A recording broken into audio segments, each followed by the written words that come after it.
Arranquemos. Las finanzas en la vida cristiana y a lo que vamos a apuntar es al presupuesto, aunque no lo vamos a ver el día de hoy. Las finanzas tienen que ver pues con la billetera, ¿verdad? Porque el problema es cuando abrimos la billetera y nos encontramos con esta situación. Hace un par de noches tuve una pesadilla porque yo trato de no usar efectivo, aunque siempre cargo un poquito por cualquier necesidad. Mis pagos los hago de manera electrónica y soñé que estaba en un restaurante y cuando iba a pagar la cuenta no llevaba la tarjeta física, lo uso en el teléfono y no me funcionaba el teléfono y no podía pagar. Afortunadamente fue una pesadilla, ¿verdad? Pero fue un momento en el sueño incómodo de no poder hacer una operación. Bueno, entonces miren, Proverbios 22:3 se los voy a colocar aquí en tres versiones diferentes. Tenemos la Reina Valera 60, la Reina Valera actualizada 2015 y la nueva traducción viviente. Es el mismo pasaje. Primero, el avisado ve el mal y se esconde, mas los simples pasan y reciben el daño. Reina Valera 2015, el prudente, la anterior le dice avisado, aquí el prudente ve el mal y se esconde, pero los ingenuos pasan y reciben el daño. Y luego la nueva traducción viviente. El prudente se anticipa al peligro y toma precauciones. El simplón avanza a ciegas y sufre las consecuencias. Este pasaje lo he utilizado por años al abordar este tipo de temas porque hay quienes viven la vida como aquí se define como un simple, como un ingenuo, como un simplón. O sea, como que si viviéramos en el Edén, todo lo miran color de rosa y nunca tratan de ver más allá para darse cuenta que vivimos en un mundo que obviamente eventualmente a veces se torna hostil y se vienen situaciones de peligro, cosas inesperadas. Y por eso el proverbio dice, el avisado, el prudente, levanta su vista, ve y se da cuenta que hay potenciales situaciones difíciles y entonces toma las medidas. Acá dice, se esconde, ¿verdad? Y la última versión dice, toma precauciones. Lucas, capítulo 14, y aclaro, este pasaje, el contexto de este pasaje es que Jesucristo está pidiéndole a la gente que si van a querer ser sus seguidores, que hagan una evaluación de lo que implica. O sea, el contexto de este pasaje es el discipulado, el seguir a Cristo. Y dentro de eso, él pone dos ejemplos. Uno de un rey que va a ir a la guerra con otro que tiene más recursos. Y el segundo ejemplo es este. Y dice Jesús, porque ¿cuál de ustedes queriendo edificar una torre no se sienta primero y calcula los gastos, a ver si tiene lo que necesita para acabarla? No sea que después de haber puesto los cimientos y al no poderla terminar, todos los que la vean comiencen a burlarse de él diciendo, este hombre empezó a edificar y no pudo acabar. Entendiendo que Jesús está diciéndole a su audiencia, si van a ser mis discípulos, tómense su tiempo y vean todo lo que esto implica para ver que si toman la decisión, terminen la tarea a la cual se han ido. Si lo aplicamos a la vida, esto puede darse para cualquier persona, desde un patojo que está decidiendo qué va a estudiar, por ejemplo, termina en el tercero básico y dice estudio bachillerato, perito contador, bachillerato en esto, lo otro, se sienta y evalúa lo que eso implica, el tiempo que requiere. O cuando van a entrar a estudiar a la universidad, hay que sentarse y hacer un análisis para ver si tiene uno la vocación, las habilidades, todo lo necesario.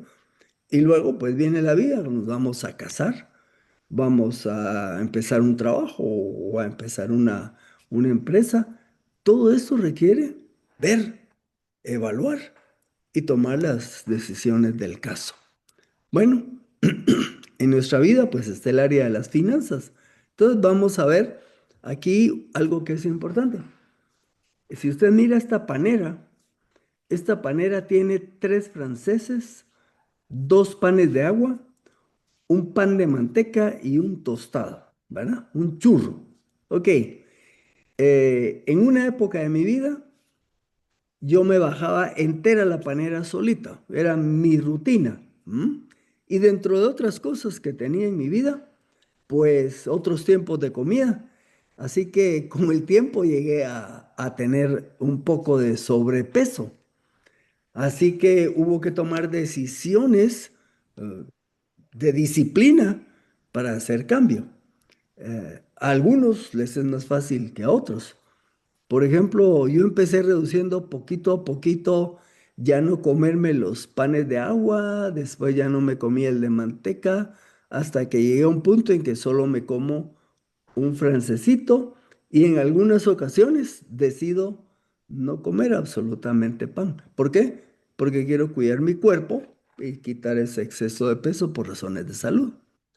La palabra disciplina es la observancia de las reglas de conducta y funcionamiento.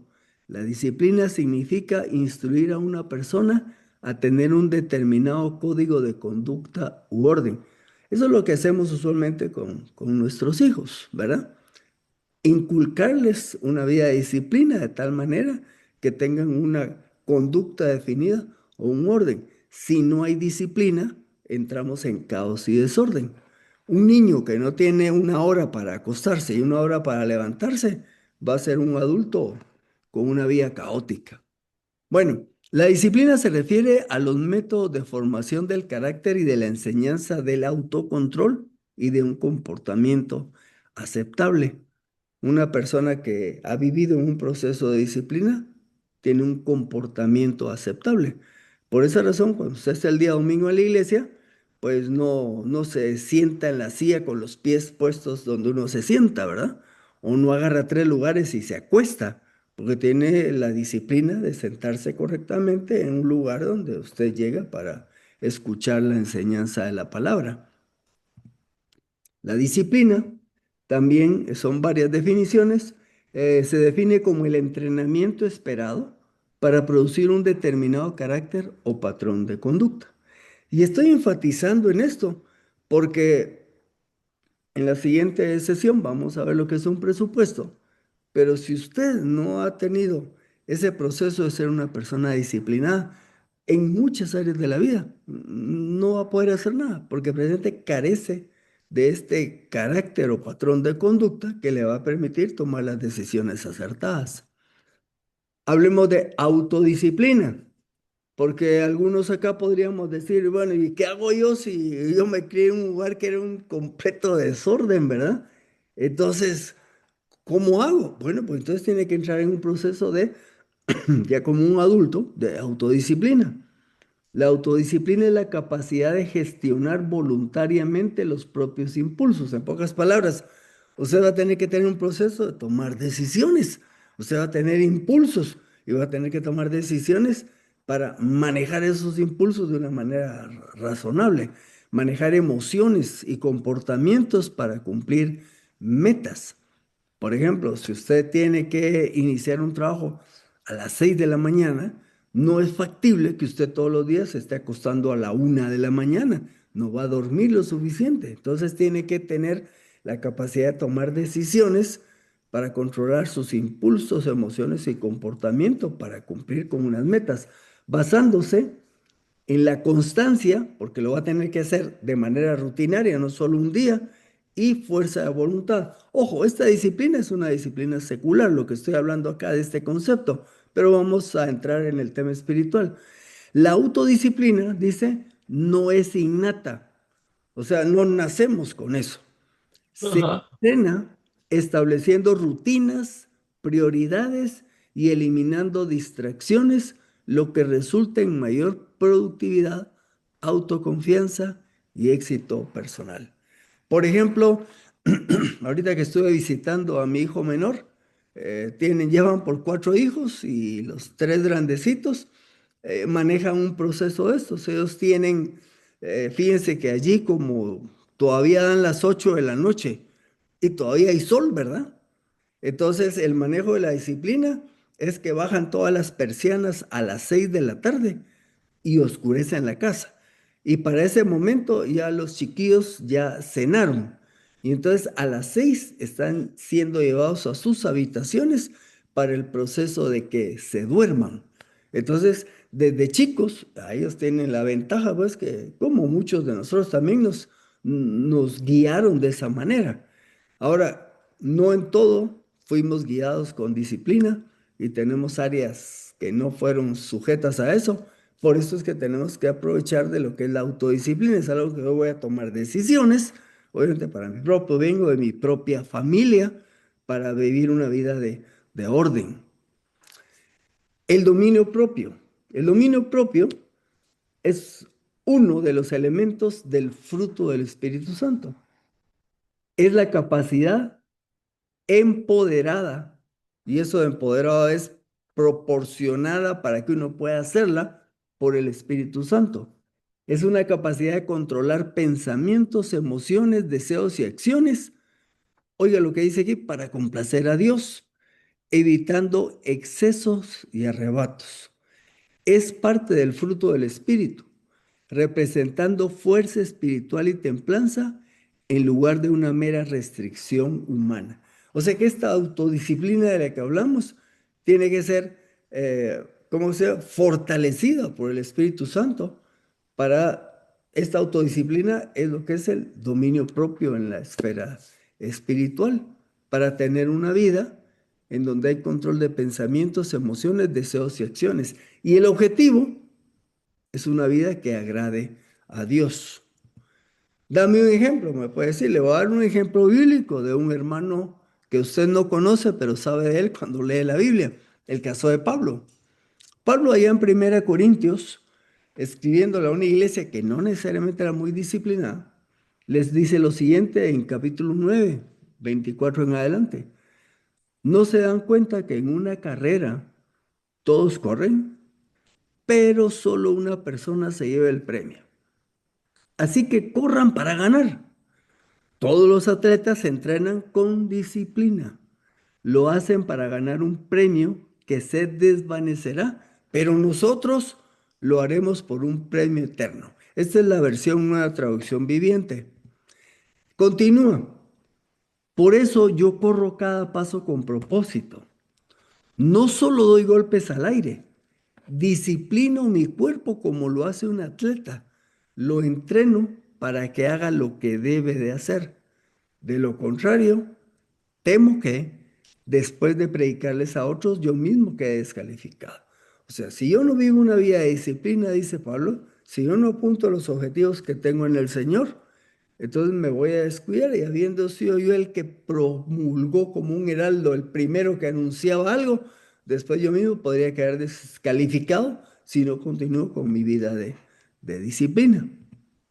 Así que veamos esto ahora en el mundo de las finanzas. Básicamente, la situación de las finanzas es un asunto de disciplina. Algunos ejemplos. Las familias norteamericanas, dice un estudio, les es difícil pagar sus cuentas. ¿Cuántas? El 52%.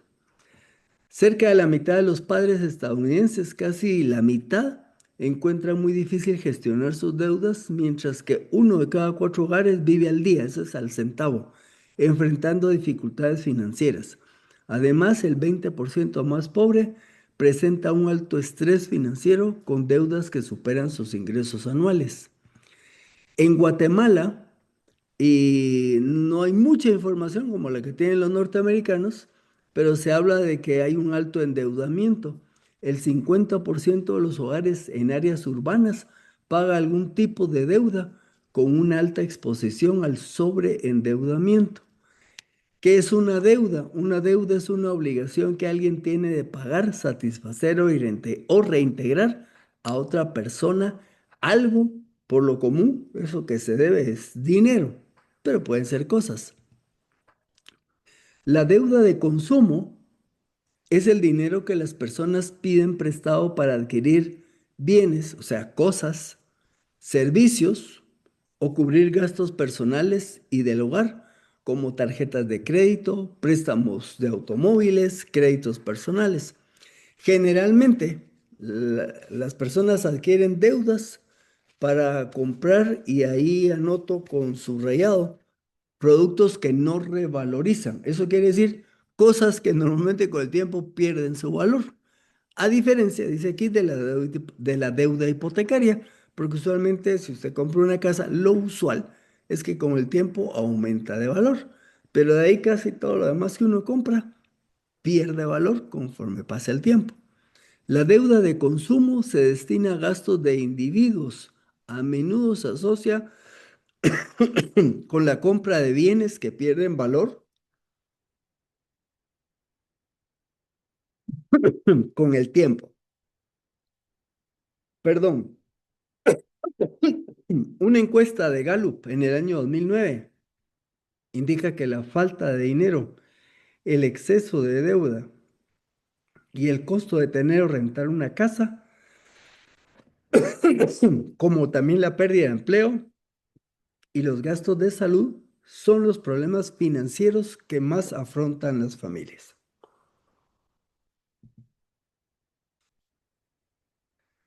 Muchas familias experimentan problemas financieros porque no tienen las habilidades para tener un buen manejo del dinero y toman decisiones no sabias en lo que se refiere a los ingresos y el crédito. ¿Cuántos norteamericanos actualmente mantienen un presupuesto formal? Una encuesta de Gallup encontró que la tercera parte son los que tienen un presupuesto. Sin embargo, solo el 30% de esta tercera parte tienen un plan financiero de largo plazo que tiene que ver que tiene en cuenta los ahorros y objetivos de inversión. En Estados Unidos dice que casi el 86% de las personas dicen que usan un presupuesto con regularidad, pero menos del 25% lo respeta, o sea, se maneja de acuerdo a ese presupuesto. Entre las razones por que las personas no logran respetar sus presupuestos se encuentran el gasto excesivo, el aumento de los gastos, las deudas y las metas poco realistas. La edad, los ingresos y la raza suelen influir en cómo y si las personas elaboran un presupuesto. En Guatemala, me puse a investigar, no existe una estadística oficial pública sobre cuántos guatemaltecos manejan un presupuesto personal o familiar. Esto es a marzo del 2026. La IA, inteligencia artificial, resume, dice, solo un 25% de los guatemaltecos lleva un presupuesto personal o familiar de manera detallada para gestionar sus ingresos y gastos, lo que evidencia una limitada cultura de planificación financiera. Esto fue a marzo del 2026. Solo un 25% de los guatemaltecos dicen tener un presupuesto. Hace 15 años el número era similar. 25 de cada 100 guatemaltecos tienen un presupuesto. Esto lo comentaba un señor que es del mundo empresarial que se llama César Tánchez, allá en mayo del 2011. Y según él, de ese 25%, apenas el 5% lleva un control de gastos que le permite elaborar una estrategia para mejorar sus bienes o corregir malas decisiones financieras. Bueno, a un poco de teoría, a veces un poco puede ser aburrido, pero vamos a llegar hasta acá